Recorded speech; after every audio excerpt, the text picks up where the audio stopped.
नमस्कार, मैं डॉक्टर राजेश महाजन। मैं एक डीएमसी में डॉक्टर हूँ।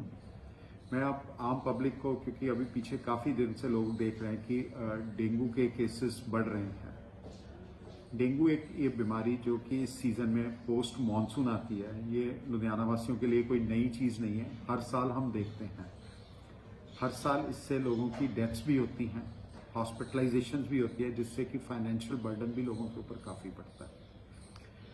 डेंगू, सभी लोगों के मन में ये होता है कि डेंगू क्या है। डेंगू ये बेसिकली एक वायरल डिजीज है जो कि मॉस्किटोज के काटने पे होती है। नॉर्मली इसके साथ जो लोगों को दिक्कत होती है उसमें हाई ग्रेड फीवर होता है, बॉडी एक्स होना शुरू हो जाता है, हेडेक रहती है, आईज के पीछे दर्द रहती है। कुछ लोगों को ये करके उल्टियां लग जांदियां, पेट च दर्द होनी, पेट फुलावट ते अपनी चमड़ी ਦੇ ਉੱਤੇ ਲਾਲ ਰੰਗ ਦੇ ਦਾਣੇ ਕਈਆਂ ਦੇ ਬੰਨੇ ਸ਼ੁਰੂ ਹੋ ਜਾਂਦੇ। ਲੋਕਾਂ ਦਾ ਹੁੰਦਾ ਕਿ ਇਹਦੇ ਵਾਸਤੇ ਜਿਹੜਾ ਹੈਗਾ ਕਿ ਟੈਸਟ ਕੀ ਕਰਾਣੇ ਚਾਹੀਦੇ ਹੈ ਜਾਂ ਇਹਦੇ ਵਿੱਚ ਕੋਈ ਖਤਰਾ ਤੇ ਨਹੀਂ ਹੁੰਦਾ। ਜੇ ਡੇਂਗੂ ਨੂੰ ਅਸੀਂ ਪ੍ਰੋਪਰਲੀ ਨਹੀਂ ਮੈਨੇਜ ਕਰਦੇ, ਇਹ ਜਾਨਲੇਵਾ ਵੀ ਬਿਮਾਰੀ ਹੋ ਜਾਂਦੀ ਹੈ। ਮੈਜੋਰਿਟੀ ਲੋਕਾਂ ਦੇ ਵਿੱਚ ਹਾਈ ਗ੍ਰੇਡ ਫੀਵਰ ਹੋਏਗਾ ਤੇ ਬੋਡੀ ਏਕਸ ਹੋਣਗੀਆਂ, ਤੇ ਉਸ ਤੋਂ ਬਾਅਦ ਜਿਹੜੇ ਕੁਝ ਲੋਕਾਂ ਦੇ ਵਿੱਚ ਜਿਹੜੇ ਪਲੇਟਲੇਟਸ ਘਟ ਜਾਂਦੇ ਹੈ ਤੇ ਉਹਦੇ ਕਰਕੇ ਜਿਹੜੀ ਦਿੱਕਤ ਹੈ कि ਆਪਾਂ ਨੂੰ ਇਹਦੀਆਂ ਕੰਪਲਿਕੇਸ਼ਨਸ ਦੇ ਵਿੱਚ ਜਿਸ ਤਰ੍ਹਾਂ ਕਿ ਬਲੀਡਿੰਗ ਹੋਣੀ ਸ਼ੁਰੂ ਹੋ ਜਾਂਦੀ ਹੈ। ਡੇਂਗੂ ਦਾ ਟੈਸਟ ਬੜਾ ਆਸਾਨ ਹੈ ਕਿ ਹਰ ਆਮ ਲੈਬੋਰਟਰੀ ਦੇ ਵਿੱਚ ਇਹਦਾ ਟੈਸਟ ਹੋ ਜਾਂਦਾ ਹੈ। ਜਿਹੜਾ ਕਿ ਜੇ ਕਿਸੇ ਨੂੰ ਬੁਖਾਰ ਹੁੰਦਾ ਹੈ, ਉਹ ਜਿਹੜਾ ਡੇਂਗੂ ਦਾ ਟੈਸਟ, ਉਹਦੇ ਵਾਸਤੇ ਇੱਕ ਸਪੈਸੀਫਿਕ ਟੈਸਟ ਅਸੀਂ ਕਹਿੰਦੇ ਆ NS1 ਐਂਟੀਜਨ ਕਰਵਾਉਣਾ ਹੈ, ਜਿਹੜਾ ਕਿ ਪਹਿਲੇ ਹਫਤੇ 'ਚ ਹੁੰਦਾ ਹੈ। ਉਸ ਤੋਂ ਬਾਅਦ ਐਂਟੀਬਾਡੀ ਟੈਸਟ ਜਿਹੜਾ ਸੀਰੋਲੋਜੀ ਕਹਿੰਦੇ ਆ, ਉਹ ਸੈਕੰਡ ਵੀਕ ਦੇ ਵਿੱਚ ਪੋਜ਼ਿਟਿਵ ਆਉਂਦੀ ਹੈ। ਆਮ ਤੌਰ ਤੇ ਲੋਕਾਂ ਦੇ ਵਿੱਚ ਜਿਹੜਾ ਹੁੰਦਾ ਦੇਖਿਆ ਜਾਂਦਾ ਹੈ ਕਿ ਅਸੀਂ ਜਿਹੜਾ ਹੀਮੋਗ੍ਰਾਮ ਕਰਵਾਉਂਦੇ ਆ, ਹੀਮੋਗ੍ਰਾਮ ਦੇ ਵਿੱਚ ਅਸੀਂ ਦੋ ਚੀਜ਼ਾਂ ਦੇਖਣੀਆਂ, ਇੱਕ ਤੇ ਪਲੇਟਲੇਟ ਕਾਊਂਟ ਤੇ ਦੂਜਾ ਹੀਮੋਗਲੋਬਿਨ ਕਿੰਨੀ ਹੈਗੀ ਆ।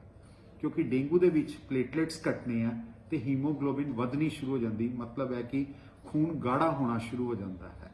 ਜਿਹੜਾ ਇਹਦੇ ਵਿੱਚ ਆਪਣੇ ਇਹਦੇ ਕਰਕੇ ਜਿਹੜੀਆਂ ਖੂਨ ਦੀਆਂ ਨਾੜੀਆਂ ਦੇ ਵਿੱਚ ਲੀਕਿੰਗ ਵੱਧ ਜਾਂਦੀ ਹੈ, ਜਿਹਦੇ ਕਰਕੇ ਕਿ ਪੇਟ ਦੇ ਵਿੱਚ ਪਾਣੀ ਤੇ ਫੇਫੜਿਆਂ ਦੇ ਆਲੇ ਦੁਆਲੇ ਪਾਣੀ ਇਕੱਠਾ ਹੋ ਜਾਂਦਾ ਹੈ, ਜਿਹਦੇ ਕਰਕੇ ਖੂਨ ਗਾੜਾ ਸ਼ੁਰੂ ਹੋ ਜਾਂਦਾ ਹੈ।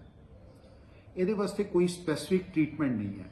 ਜੇ ਕਿਸੇ ਨੂੰ ਹਾਈ ਗ੍ਰੇਡ ਫੀਵਰ ਹੈ, ਉਹਦੇ ਵਾਸਤੇ ਜਿਹੜਾ ਬੈਸਟ ਚੀਜ਼ ਹੈਗੀ ਹੈ, ਆਪਣੇ ਪਾਣੀ ਦੀਆਂ ਪੱਟੀਆਂ ਕਰਨੀਆਂ ਤੇ ਪੈਰਾਸੀਟਾਮੋਲ ਦੀ ਗੋਲੀ ਜਿਹੜੀ ਕੀ ਹੈਗੀ ਹੈ ਉਹ ਖਾਣੀ ਹੈ। ਇਸ ਤੋਂ ਇਲਾਵਾ ਤੁਸੀਂ ਆਪਣੇ ਆਪ ਵਾਸਤੇ ਕੋਈ ਵੀ ਮਲਟੀਵਿਟਾਮਿਨ ਲੈ ਸਕਦੇ ਹੋ। ਡੇਂਗੂ ਦੇ ਮਰੀਜ਼ ਦਾ ਇਹ ਮਤਲਬ ਨਹੀਂ ਹੈ ਕਿ ਤੁਹਾਨੂੰ ਹਸਪੀਟਲਾਈਜੇਸ਼ਨ ਦੀ ਲੋੜ ਹੈ। ਜੇ ਸਿਰਫ ਬੁਖਾਰ ਤੇ ਤੁਹਾਨੂੰ ਬੋਡੀ ਏਕਸ ਹੈ ਤੇ ਆਪਣਾ ਤੁਸੀਂ ਘਰੇ ਵੀ ਇਲਾਜ ਕਰ ਸਕਦੇ ਹੋ, ਜਿਸ ਕਿ ਤੁਸੀਂ ਆਪਣਾ ਫਲੂਇਡ ਇਨਟੇਕ ਜ਼ਿਆਦਾ ਵਧਾ ਦਿਓ ਤੇ ਉਹਦੇ ਨਾਲ ਤੁਸੀਂ ਆਪਣਾ ਧਿਆਨ ਕਰ ਸਕਦੇ ਹੋ। ਤੁਹਾਨੂੰ ਪਤਾ ਹੋਣਾ ਚਾਹੀਦਾ ਹੈ ਕਿ ਇਹਦੇ ਕਿਹੜੇ ਵਾਰਨਿੰਗ ਸਾਈਨ ਹੈ ਕਿ ਜਿਹਦੇ 'ਚ ਤੁਸੀਂ ਇਮੀਡੀਏਟਲੀ ਹਸਪੀਟਲਾਈਜੇਸ਼ਨ ਚਾਹੀਦੀ ਹੈ। ਜੇ ਕਿਸੇ ਮਰੀਜ਼ ਦੇ ਪੇਟ 'ਚ ਦਰਦ ਹੋਵੇ, ਬਹੁਤ ਜ਼ਿਆਦਾ ਉਲਟੀਆਂ ਲੱਗ ਜਾਣ, ਸਾਹ ਲੈਣ 'ਚ ਦਿੱਕਤ ਹੋਵੇ, ਜਾਂ ਸਰੀਰ ਦੇ ਉੱਤੇ ਸੋਜਿਸ਼ ਦੀ ਆਣੀ ਸ਼ੁਰੂ ਹੋ ਜਾਏ, ਜਾਂ ਚਮੜੀ ਦੇ ਉੱਤੇ ਲਾਲ ਰੰਗ ਦੇ ਦਾਣੇ ਬਣਨੇ ਸ਼ੁਰੂ ਹੋ ਜਾਣ, ਜਾਂ ਪਲੇਟਲੇਟ ਕਾਊਂਟ 50,000 ਤੋਂ ਘਟ ਜਾਏ, ਜਾਂ ਤੁਹਾਡਾ ਸਟੂਲ ਦਾ ਕਲਰ ਜਾਂ ਬਲੱਡ ਯੂਰਿਨ ਦੇ ਵਿੱਚ ਬਲੀਡਿੰਗ ਹੋਣੀ ਸ਼ੁਰੂ ਹੋ ਜਾਏ, ਲੇਡੀਜ਼ ਦੇ ਵਿੱਚ ਜ਼ਿਆਦਾ ਮਹਾਮਾਰੀ ਹੋਣੀ ਸ਼ੁਰੂ ਹੋ ਜਾਏ, ਤੇ ਇਹ ਵਾਰਨਿੰਗ ਸਾਈਨ ਹੈ ਜਿਹਦੇ ਵਿੱਚ ਕਿ ਆਪਾਂ ਨੂੰ ਹਸਪੀਟਲਾਈਜੇਸ਼ਨ ਦੀ ਲੋੜ ਹੈ। ਕੀ ਡੇਂਗੂ ਦੇ ਮਰੀਜ਼ਾਂ ਦੇ ਵਿੱਚ ਲੋਕਾਂ ਦਾ ਇਹ ਹੁੰਦਾ ਹੈ ਕਿ ਸਾਨੂੰ ਪਲੇਟਲੇਟਸ ਹਰੇਕ ਨੂੰ ਲਗਵਾਉਣੇ ਚਾਹੀਦੇ? ਇਹਦਾ ਜਵਾਬ ਨਹੀਂ ਹੈ।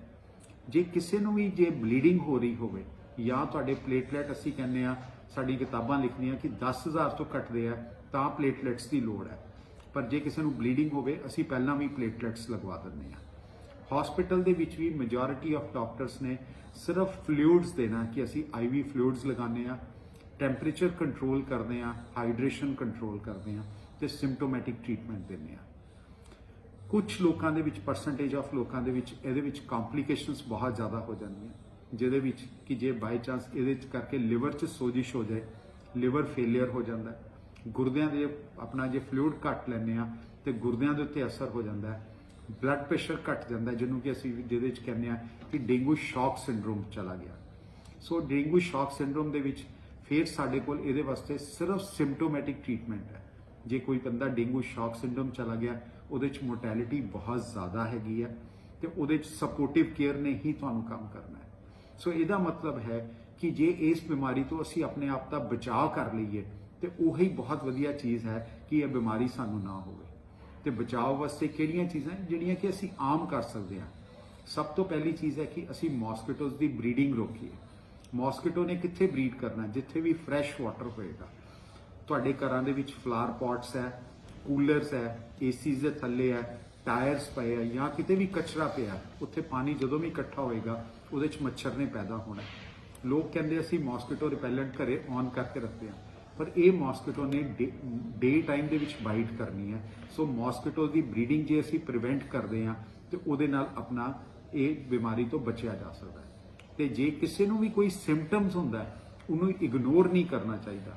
Total bed rest, adequate hydration, ਜਿਹਦੇ 'ਚ ਕਿ ਅਸੀਂ ਕਹਿੰਦੇ ਕਿ ਪੀਣ ਵਾਲੀਆਂ ਚੀਜ਼ਾਂ ਜ਼ਿਆਦਾ ਲੈਂਦੇ ਰਹੋ ਤੇ ਆਪਣਾ ਬੁਖਾਰ ਦਾ ਧਿਆਨ ਰੱਖੋ, ਉਹਨੂੰ ਇਗਨੋਰ ਨਾ ਕਰੋ ਤੇ ਟੋਟਲ ਰੈਸਟ ਲਓ, ਤੇ ਉਹਦੇ ਨਾਲ ਇਸ ਬਿਮਾਰੀ ਦਾ ਠੀਕ ਟਾਈਮ ਤੇ ਪ੍ਰੋਪਰ ਇਲਾਜ ਕੀਤਾ ਜਾ ਸਕਦਾ ਹੈ।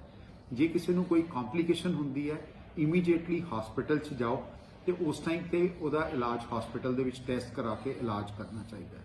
ਸੋ ਜੇ ਅਸੀਂ ਇਹ ਚੀਜ਼ ਦਾ ਅੱਜ ਪ੍ਰਣ ਲਈਏ ਕਿ ਹਾਂ ਬਈ ਅਸੀਂ ਆਪਣੇ ਆਲੇ ਦੁਆਲੇ ਮੋਸਕੀਟੋਜ਼ ਬਰੀਡ ਨਹੀਂ ਕਰਨ ਦੇਣੇ, ਤੇ ਉਹਦੇ ਨਾਲ ਅਸੀਂ ਇਸ ਚੀਜ਼ ਤੋਂ, ਡੇਂਗੂ ਤੋਂ ਬਚਿਆ ਜਾ ਸਕਦਾ ਹੈ। ਤੇ ਬਚਾਅ ਦੇ ਵਿੱਚ ਹੀ ਸਾਡਾ ਇਹਦੇ 'ਚ ਫਾਇਦਾ ਹੈ, ਕਿਉਂਕਿ ਇਹਦੇ ਵਾਸਤੇ ਕੋਈ ਪਾਰਟਿਕੂਲਰ ਟ੍ਰੀਟਮੈਂਟ ਨਹੀਂ ਹੈ।